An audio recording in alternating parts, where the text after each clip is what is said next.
And he knows you've been here a long time. He knows you want that slack that sets you free, that slack that makes you see, the slack that puts a cloud in your ground. I'm not going to take a lot of your time tonight. I got a short message, an important message, but it won't work without you. Now, children, you've been here a long time. I want everybody to stand up. Take a slackful stretch for Bob. Stand up, children. Stand up. Stand up, children. Raise your hands above your head. Raise your hands above your head. Shoulders side to side, children. Side to side. That's it. Feet seated. And now, children, now that you're relaxed, now that you're ready to receive the word of God. Now, children, the church is a SubGenius, like many great organized bodies, has certain rules, certain guidelines. If you were here last night, you heard those rules, but they're worth hearing again. Before I read these rules, I want to remind you of the great words from J.R. Bob Dodd. I don't practice what I preach, because I'm not the kind of man I'm preaching to.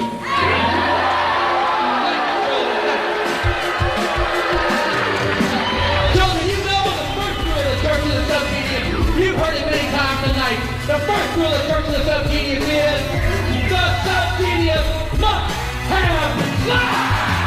What must he have? What must he have? What must he have? What must he have? What must he have? What must he have? He must have life. The second rule of the church of the SubGenius is too much is always better than not enough.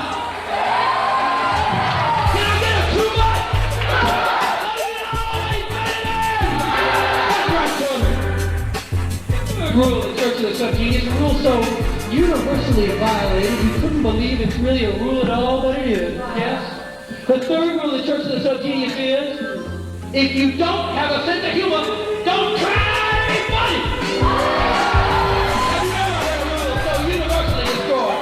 The fourth rule of the Church of the SubGenius is, fuck them if they can't take a joke.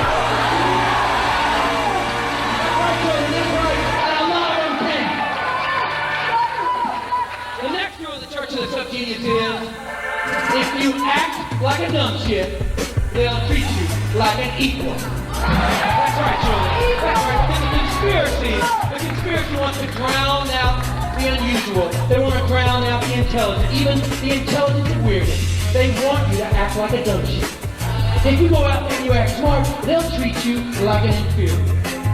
But if you act stupid, children, you're one of them. Now,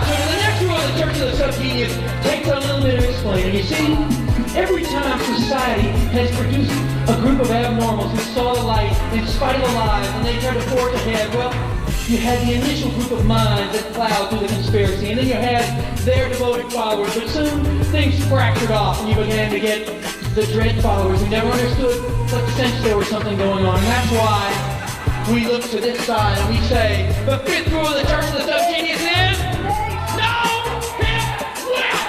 No what? No what? No what? No what? No what?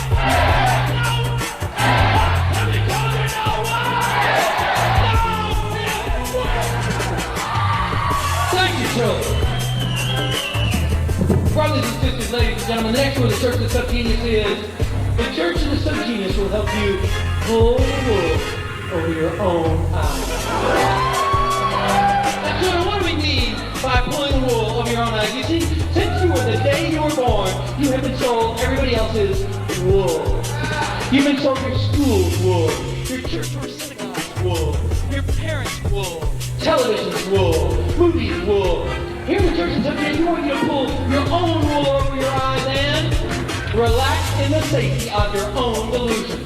And when you do that, children, when you do that, in 5 minutes, you'll be so sick of them, you'll do what God wants you to do. You'll scrap those delusions and start thinking for yourself. You see, children, Bob is a very special kind of religious leader. Bob is a short-duration personal savior. Yes, children, Bob wants you to take him into your heart and into your mind. Bob wants you to take it into your checkbook. But after you take it into those sacred places, Bob wants you to think about him, consider him, and then cast him out. Bob wants you to make your own religion, your own rules. The next rule of the Church of the SubGenius is, anybody you see drive a Porsche doesn't deserve it.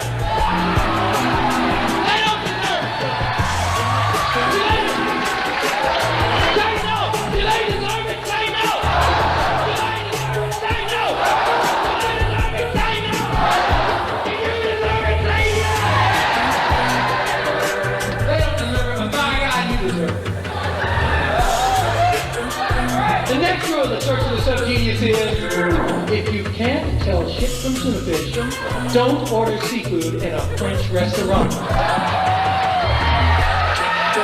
I get a Raymond? Can I get another Raymond?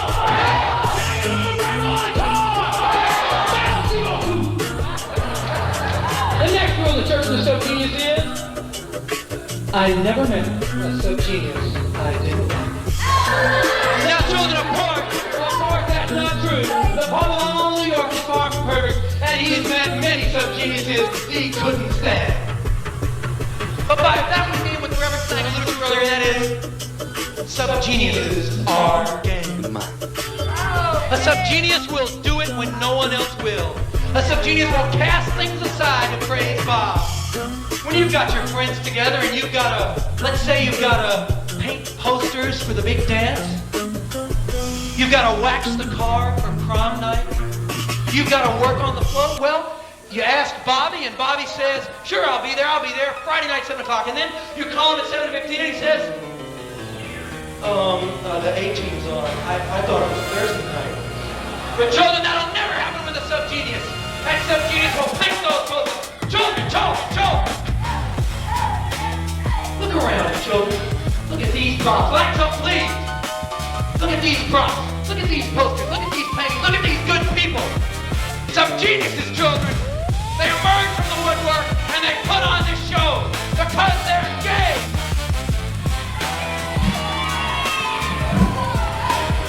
The next rule of the Church of the SubGenius is, or kill them. This is a key rule for dealing with the big members of the society, the conspiracy who want to crush you and turn you into a mindless dude. The or killing rule elevates every instance of contact, every interface, as we say here on the coast, with the conspiracy into the all-time encounter. For instance, when the white just comes up to you and says, what will you have, sir or ma'am? And you say, I'll have a ham, cheese on rye, or kill me! When that car salesman says, what do you think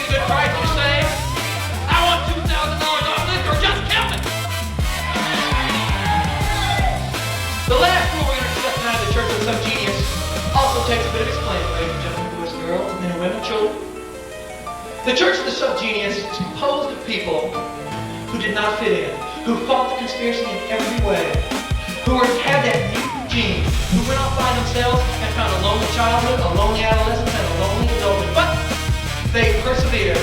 They became at home with themselves. But then something was missing and they longed for a great collaborative network in which to join. And that's why we say in the Church of the SubGenius, individuals get lonely too.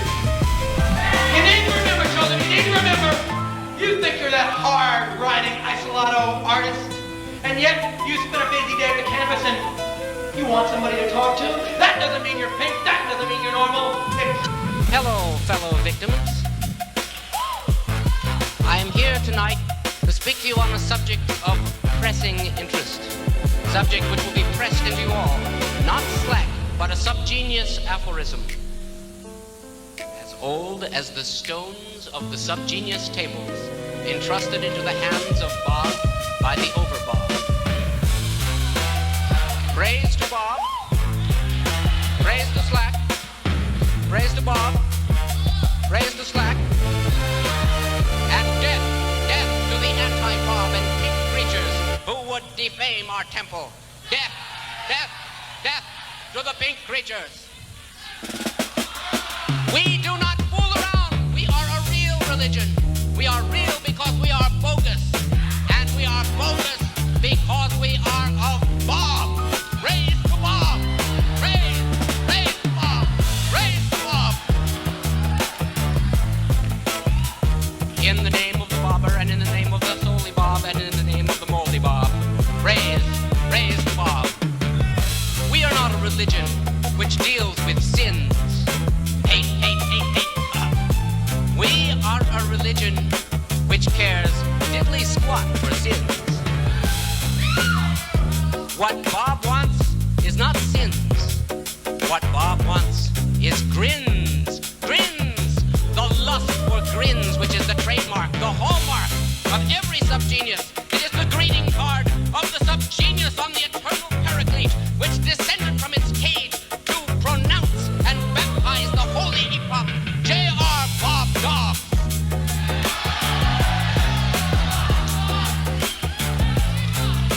Science does not remove the terror of the gods.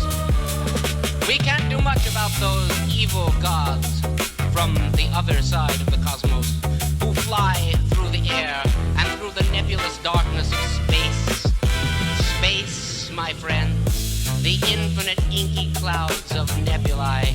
They fly on their membranous leathery wings, holding in their coiling tentacles shiny steel cylinders, each one containing what was once a human soul, what was once a member of the Church of the SubGenius. But enough of this.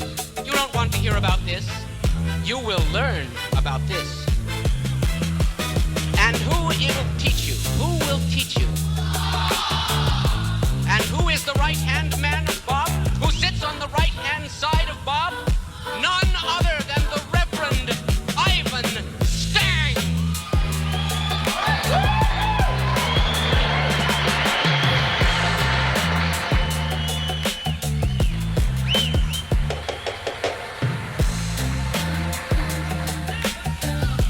I'm not here to talk about the bleeding head of Arnold Palmer or the church of Connie's panties or the church or any of the other churches of the inside joke that so clutter our cause today. Yes, my friends, the church is everywhere in many forms. It's everywhere. It's all over San Francisco, I've noticed. People wearing Bob's face on their shirt, speaking all the jargon, talking about slack. Half of them wouldn't know what slack was if it walked up and kicked them in the ass. Because they have the church. Oh yeah, they've got the church. Plenty of church in the air these days. But they forget Bob. You can forget the bleeding head of Arnold Palmer. You can forget the churches of the inside joke. But you cannot forget the conspiracy when it comes upside your head with a baseball bat of poverty, pinkness, nuclear war, what have you. What the hell they are going to give you. I'll tell you what, when that time comes, you'll know who Big Brother is then, my friend. You'll know who Big Brother is. You'll know there's a conspiracy. You'll know that hell isn't someplace down below. It's right here. It's Life Without Bob. You'll wake up and you'll say, my God, what happened? I guess this is I thought the conspiracy was a metaphor all along. I thought it was some kind of a joke. A joke, that's what you'll be saying. I thought the conspiracy was a joke. Hey, what happened? I mean, you mean there really was a conspiracy? You mean I could have had slack and I blew it? I blew it. You mean there really is a Bob? Because that's how far it's gone. That's how far your sophistication got you. You don't know whether there's a Bob or not. Well, what do you do after the Holocaust, my friend? When you're crawling through the rubble, your flashlight batteries run out. Huh? You'll be crawling through that rubble with your fingers falling off saying, oh, gee, I wish I'd read that book of the SubGenius a little more closely. I'd know what to do at a time like this. Oh, Bob will be here tonight. Bob will be here. And I'm scared. You love Bob. I know I know by looking at the questionnaires that come into the foundation, most of the people don't fear Bob. Oh, I fear Bob, my friend. When he comes on this stage, you won't see me.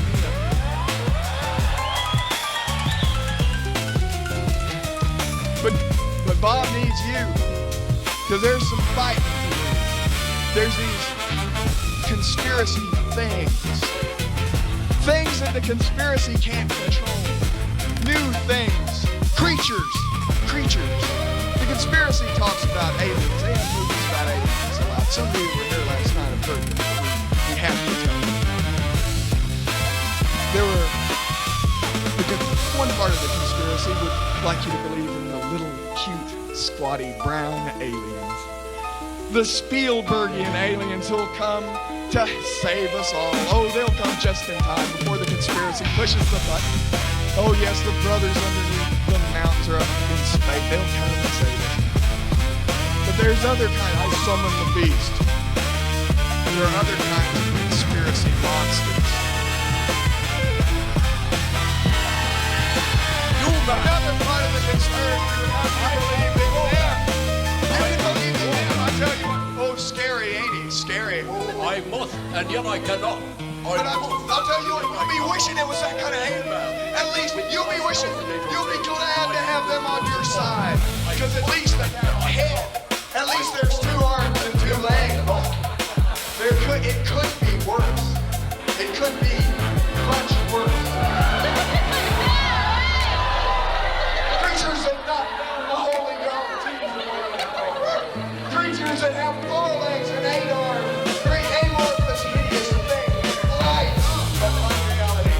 You'll be lucky to get that. You'll be lucky to get that, my friend. At least that's something you can puke at. Something you can throw up over. Something you can run in fear away from. What if it's something you can't run away from because you can't see and it's everywhere? Something just like the conspiracy is, but even more powerful. The conspiracy's playing games with the exorcist. The conspiracy in the form of a false SubGenius church somewhere in this country is trying to make deals with the anti-exorcist, the Yakutis. The creatures. And what shall we do with this little, what will they do with this, our little delicate, rubbery, crudely rendered planet?